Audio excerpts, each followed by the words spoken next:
എല്ലാവർക്കും നമസ്കാരം. ഇന്നത്തെ topic perimenopausal symptoms in ladies. അതായത് ഒരു മിഡ് ലൈഫ് ആവുമ്പോഴത്തേക്കും ലേഡീസിലുള്ള ഹോർമോണൽ വ്യതിയാനങ്ങൾ, അതുമൂലമുള്ള പ്രശ്നങ്ങൾ. പലപ്പോഴും പലരും തിരിച്ചറിയാതെ പോകുന്ന ഒരു പ്രശ്നമാണ് ഈ മിഡ് ലൈഫ് ക്രൈസിസ്. അപ്പോൾ അതിൻ്റെ പല സിംറ്റംസ് എന്തൊക്കെയാണ്, അത് പലരെയും ബുദ്ധിമുട്ടിക്കുന്നുണ്ട്. അപ്പോൾ അവർ വിചാരിക്കുന്നത് അവരുടെ എന്തെങ്കിലും ഒരു പേഴ്സണൽ ഹെൽത്ത് ഇഷ്യൂസ് ആണ് എന്നവർ തെറ്റിദ്ധരിക്കും.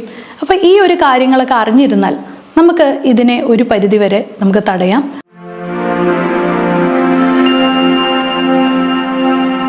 ഞാൻ doctor Akhila Vinod, wellness OP centre, Yogashram, Palarivattom. ഞാനപ്പോൾ ഒരു കേസ് ഹിസ്റ്ററി നിങ്ങളുടെ അടുത്ത് ഡിസ്കസ് ചെയ്തുകൊണ്ട് ഞാനിത് പറയാം. കഴിഞ്ഞ ദിവസം വന്ന ഒരു ഫീമെയിൽ പേഷ്യൻ്റാണ്.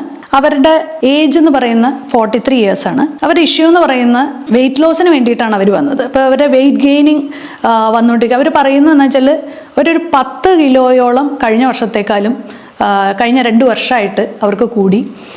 അവർ ജിമ്മിൽ പല എക്സസൈസ് ചെയ്യുന്നുണ്ടെങ്കിൽ പോലും, ജിമ്മിൽ സ്ഥിരമായിട്ട് പോകുന്നുണ്ടെങ്കിൽ പോലും 1 കിലോ പോലും അവർക്ക് റിഡക്ഷൻ വന്നിട്ടില്ല. കൂടാതെ അവർക്ക് അസിഡിറ്റി ഇഷ്യൂസ്, അതായത് അവർക്ക് വയറിൻ്റെ പ്രശ്നങ്ങൾ നമ്മൾ ചോദിച്ച് വന്നപ്പോൾ അവർക്ക് അസിഡിറ്റി ഇഷ്യൂസ് ഉണ്ട്. അത് കൂടാതെ ഞാൻ ചോദിച്ചു അവരുടെ സ്ലീപ്പ് എങ്ങനെയാണെന്ന് വെച്ചപ്പോൾ ഒരു രാത്രി ഒരു മിഡ് നൈറ്റൊക്കെ ആയിക്കഴിഞ്ഞ് എണീറ്റ് കഴിഞ്ഞാൽ പിന്നെ അത് ഡിസ്റ്റർബ്ഡ് ആണ്. ആദ്യം കിടന്നുറങ്ങാൻ എളുപ്പമാണ്, പക്ഷെ അത് കഴിഞ്ഞ് കഴിഞ്ഞാൽ ബുദ്ധിമുട്ടാണ്. അതുപോലെ തന്നെ അവരുടെ മാസമുറയിലുള്ള വ്യത്യാസങ്ങൾ, അതായത് പീരീഡ്സിൻ്റെ സൈക്കിളിലുള്ള വ്യത്യാസം, അതായത് കറക്റ്റായിട്ട് വന്നുകൊണ്ടിരുന്നതാണ്. പക്ഷേ ഈ കഴിഞ്ഞ 2-3 മാസങ്ങളിലായിട്ട് ഡേറ്റിൽ കുറച്ചുള്ള ഒരു ചേഞ്ച്, പക്ഷെ അത് വലിയ ചേഞ്ചൊന്നുമല്ല. ചില മാസങ്ങളിൽ അത് 31 ദിവസം, ചില മാസം അതൊരു 26-28 ദിവസം, അങ്ങനെയുള്ള ചെറിയ ചേഞ്ചസ്. അത് കൂടാതെ പിന്നെ അവർക്ക് ചെറുതായിട്ട് ഈ ആസിഡിൻ്റെ പ്രശ്നം വരുമ്പോഴത്തേക്ക് അവർക്ക് തലവേദന, അങ്ങനെ ചില ഇഷ്യൂസ്. കൂടാതെ മുടി കൊഴിച്ചിൽ വളരെ ഇതായിട്ട് നമുക്ക് കാണാൻ സാധിക്കും. അവരുടെ നെറ്റിയുടെ ഈ ഒരു ഭാഗത്തായിട്ട് നന്നായിട്ട് അവരുടെ തലയോട്ടി നമുക്ക് കാണാൻ സാധിക്കും.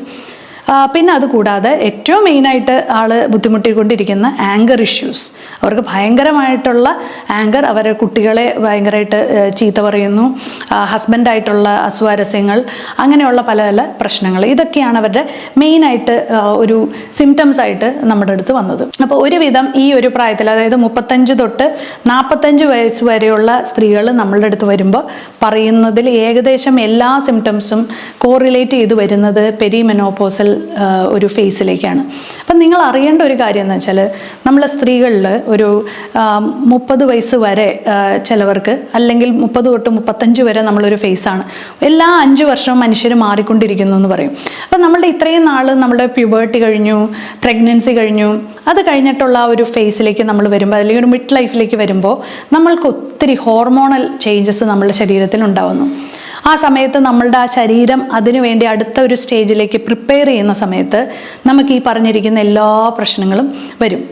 അപ്പോൾ ഈ പ്രശ്നങ്ങൾ വരുമ്പോൾ നമ്മൾ എങ്ങനെയാണ് അതിനെ ഹാൻഡിൽ ചെയ്യേണ്ടത് എന്ന് ഞങ്ങൾ കൂടുതലും അവരെ പഠിപ്പിച്ചു കൊടുക്കുന്ന ലൈഫ് സ്റ്റൈലിലുള്ള വരുത്തേണ്ട മാറ്റങ്ങൾ. അതായത് ഇത്രയും നാളും ഞാനത് ചെയ്തു, പക്ഷേ ഇപ്പം എനിക്ക് ചെയ്യാൻ സാധിക്കുന്നില്ലല്ലോ എന്ന് പറയുമ്പോൾ അത് അവർക്ക് ഭയങ്കരമായിട്ട് അവരെ ഡിപ്രഷനിലാക്കുന്നു. അതായത് അവർക്ക് കഴിഞ്ഞ കുറേ ജോലികളായിക്കോട്ടെ, അല്ലെങ്കിൽ അവർ ചെയ്യുന്ന ഫിസിക്കൽ ആക്ടിവിറ്റി, എന്തെങ്കിലും എക്സസൈസ് ആയിക്കോട്ടെ, അവർക്ക് പണ്ടത്തെ അത്രയും ആ ഒരു കപ്പാസിറ്റി ഇപ്പോൾ ആ എക്സസൈസ് ചെയ്യാനായിട്ട് അവർക്ക് കിട്ടുന്നില്ല. അതവരെ ഭയങ്കരമായിട്ട് ഡിസപ്പോയിൻ്റ് ചെയ്യുന്നുണ്ട്.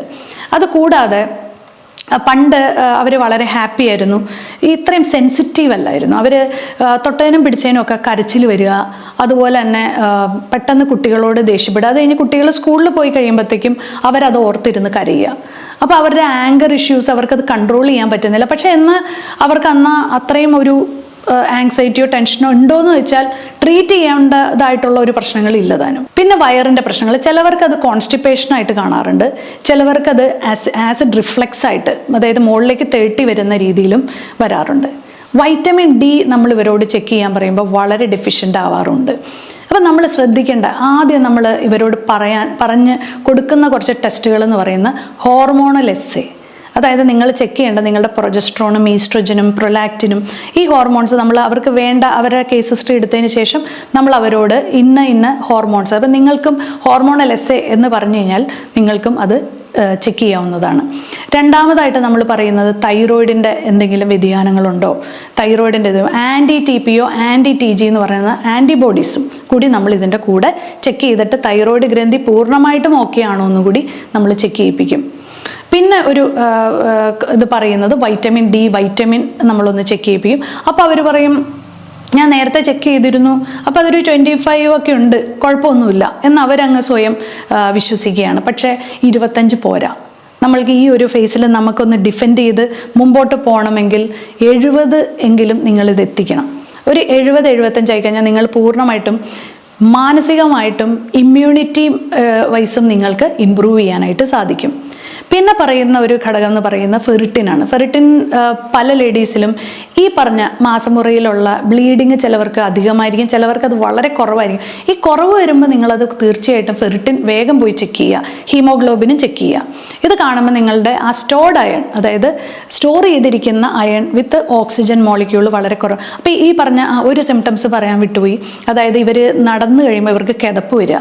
ഈ കിതപ്പ് വരുമ്പോൾ അത് മനസ്സിലാക്കണം, ഓക്സിജൻ്റെ ആ ഒരു എമൗണ്ട് കുറഞ്ഞിട്ടാണ്. അപ്പോൾ നിങ്ങൾ ഫെറിറ്റിൻ തീർച്ചയായിട്ടും ചെക്ക് ചെയ്യുക. അപ്പോൾ നമുക്ക് കാണാൻ പറ്റും അത് 10 താഴെയായിരിക്കും. ഓക്കെ, അപ്പോൾ അത് വളരെ ഇമ്പോർട്ടൻ്റ് ആണ്. പിന്നെ നിങ്ങൾ ചെക്ക് ചെയ്യണമെന്ന് വെച്ചാൽ ഇൻഫ്ലമേഷൻ, അതായത് മിക്ക ലേഡീസിലും ഇതും വളരെ ഇമ്പോർട്ടൻ്റ് ആണ്. എനിക്ക് കുറേ സിംറ്റംസ് ഉണ്ട് പറയാനായിട്ട്, പക്ഷേ എല്ലാം ഇങ്ങനെ നിരത്തി വരുവാണെങ്കിൽ ഒരു 10, 15, 20 സിംറ്റംസോളം എല്ലാ ലേഡീസും കംപ്ലൈൻറ്റ് ചെയ്തത് വെച്ച് നമുക്ക് വേണമെങ്കിൽ പറയാൻ പറ്റും. അതിനകത്ത് ഏറ്റവും ഇമ്പോർട്ടൻ്റ് ആയിട്ട് ഇപ്പോൾ കുറച്ച് ഈ ഒരു അടുത്തിടെ വന്ന എല്ലാ ലേഡീസും പറയുന്നതാണ് നീർക്കെട്ട്, ഇൻഫ്ലമേഷൻ, ജോയിൻറ്റ് പെയിൻ. ഇതെല്ലാം ഒരു കാറ്റഗറിയിൽ പെടുത്താം നമുക്ക്. ഈ ഇൻഫ്ലമേഷൻ എന്ന് പറയുമ്പോൾ അവർക്ക് പറയുകയാണ് പുറത്തിൻ്റെ വേദന. ഇവിടെ ഈ ബാക്കിലായിട്ട് അവർ ചൂണ്ടിക്കാണിക്കുക ഒരു പർട്ടിക്കുലർ പോയിന്റിൽ നല്ലപോലെ വീർത്ത് നീർക്കെട്ട് ഇങ്ങനെ കിടക്കുന്നത് നമുക്ക് കാണാൻ സാധിക്കും. അപ്പോൾ ഈ ഇൻഫ്ലമേഷൻ, അപ്പം നമ്മൾ എന്ത് ചെയ്യുന്നുണ്ടെങ്കിൽ ഇവരുടെ വൈറ്റമിൻ എയും പിന്നെ അതുപോലെ തന്നെ കാലിൻ്റെ മസിൽ വേദന, അതുപോലെ തന്നെ രാവിലെ എണീക്കാൻ വയ്യായിക, ഇത് വരുമ്പോൾ നമ്മൾ ഇവരുടെ മാഗ്നീഷ്യം ലെവലും ഒക്കെ നമ്മൾ ചെക്ക് ചെയ്യിപ്പിക്കും. പല വൈറ്റമിൻസിൻ്റെയും ഡെഫിഷ്യൻസി നമ്മൾ മാറ്റിയെടുത്ത് നല്ലപോലെ സപ്ലിമെൻറ്റ്സും അതുപോലെ തന്നെ ലൈഫ് സ്റ്റൈല് നമ്മളൊന്ന് മാറ്റിപ്പിടിക്കും. അതായത് ഇന്നലെ വരെ ചെയ്തിരുന്ന പല കാര്യങ്ങളും ഇന്ന് മാറ്റേണ്ടിയിരിക്കുന്നു, അത് നമ്മൾ മാറ്റി കൊടുക്കും.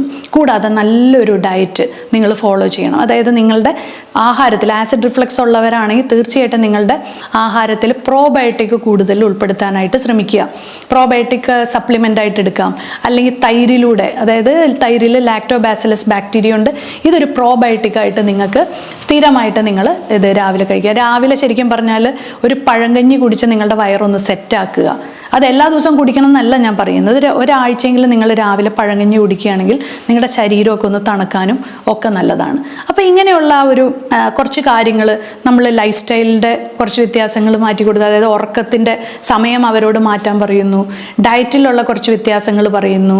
അതിനുശേഷം നമ്മൾ യോഗയാണ് അവരോട് ഇത് ചെയ്യണം. അതായത് നിങ്ങൾ ഏതെങ്കിലും ഒരു ഫിസിക്കൽ ആക്ടിവിറ്റി, ഇപ്പം നിങ്ങൾക്ക് യോഗ ഇഷ്ടമല്ലാത്ത ഒരാളാണെങ്കിൽ നിങ്ങൾക്ക് സ്വിമ്മിങ്ങിനോ അല്ലെങ്കിൽ വേറെ എന്തെങ്കിലും കുറച്ച് വേർക്കുന്ന ഒരു എക്സസൈസ് ചെയ്യാനോ അല്ലെങ്കിൽ നിങ്ങൾ ജിമ്മിൽ പോവുകയോ അങ്ങനെ നിങ്ങളൊരു കറക്റ്റായിട്ടൊരു ഇത് ചെയ്യുക. പക്ഷേ ഈ പോകുന്നതിനൊക്കെ മുമ്പായിട്ട് ഞാൻ നേരത്തെ ആദ്യം പറഞ്ഞ ഈ കുറച്ച് ടെസ്റ്റുകൾ ചെയ്തിട്ട് നിങ്ങൾക്ക് മനസ്സിലാക്കുക അതിൻ്റെ മൂലകാരണം എവിടെയാണ് കിടക്കുന്നത്, അതിനെ റെക്ടിഫൈ ചെയ്തിട്ട് ഈ ഒരു കാര്യങ്ങൾ ചെയ്താലാണ് കാര്യമുള്ളൂ. അപ്പോൾ ഇങ്ങനെയുള്ള കുറച്ച് കാര്യങ്ങൾ നിങ്ങൾ എക്സസൈസിലൂടെയും ഇത് ചെയ്യുക. അതുകൂടാതെ നിങ്ങൾ ഫാസ്റ്റിംഗ് എടുക്കുക.